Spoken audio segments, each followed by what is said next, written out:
নতুনের যাওয়ার সময় হয়ে গিয়েছে, কিন্তু তার আগেই বড় দুর্ঘটনা। তবে কি নতুন শেষ হয়ে যাবে?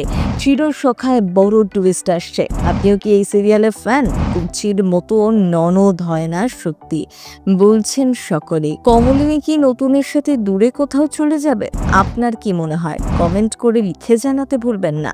ধারাবাহিকে প্রতিটা চরিত্রই সমান গুরুত্বপূর্ণ, প্রতিটা চরিত্র একে অপরের সাথে জড়িয়ে। তাই ধারাবাহিকের জনপ্রিয়তার পিছনে কারোর অবদান কম নয়। তবে এর মধ্যে থেকেও ধারাবাহিকে বেশ কিছু চরিত্র দর্শকদের বরাবরই সব থেকে পছন্দের। দর্শক সেই চরিত্রগুলোকে এতটাই ভালোবাসা দিয়েছে যে চরিত্রগুলি বেশ গুরুত্বপূর্ণ হয়ে উঠেছে। আর সেই গুরুত্বপূর্ণ চরিত্রগুলোর মধ্যে অন্যতম হলো কমলিনীর ননদ কুর্চি। ধারাবাহিকের শুরু থেকেই দেখানো হয়েছে কুর্চি কমলিনীকে কতটা সাপোর্ট করে।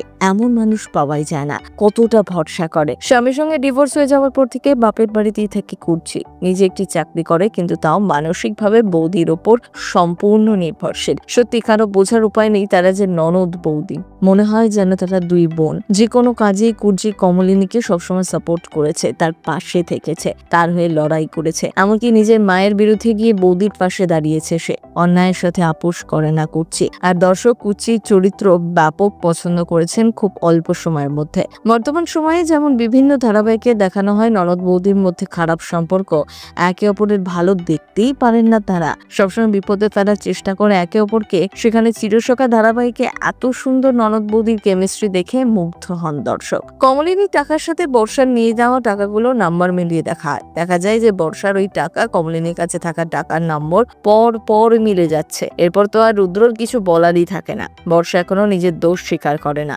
চন্দ্রকে সামনে রেখে নিজে পিঠ বাজাচ্ছে।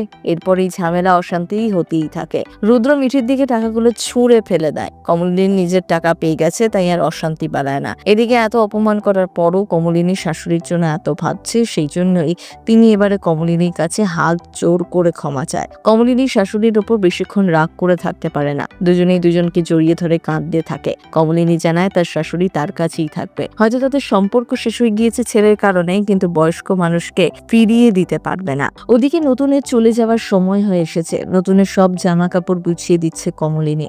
কুর্চিও কমলিনীর সাথে গিয়েছে নতুনের সমস্ত জিনিস গুছিয়ে দিতে। কমলিনী তো কিছুতেই কান্না থামাচ্ছে না। নতুন চলে যাচ্ছে, তার কিছুই ভালো লাগছে না, কারণ এতগুলো বছর সে নতুনের ওপর ভরসা করেই কাটিয়ে দিয়েছে। নতুন চলে গেলে তারা সত্যি একেবারে অসহায় হয়ে পড়বে। তবে শুধুমাত্র কমলিনী নয়, কুর্চিও মানতে পারছে না যে নতুন চলে যাচ্ছে। তবে কমলিনী বলছেন যে এর মধ্যে নতুনের নাকি দুর্ঘটনা ঘটতে পারে। সত্যি কি তাই? এছাড়াও মিঠি নতুন কাকুকে আটকে দেবে, যেতে দেবে না তাকে। তবে কি হতে চলেছে তা বোঝা যাবে আগামী পর্বেই। সিনে চক্কর বিয়ারক।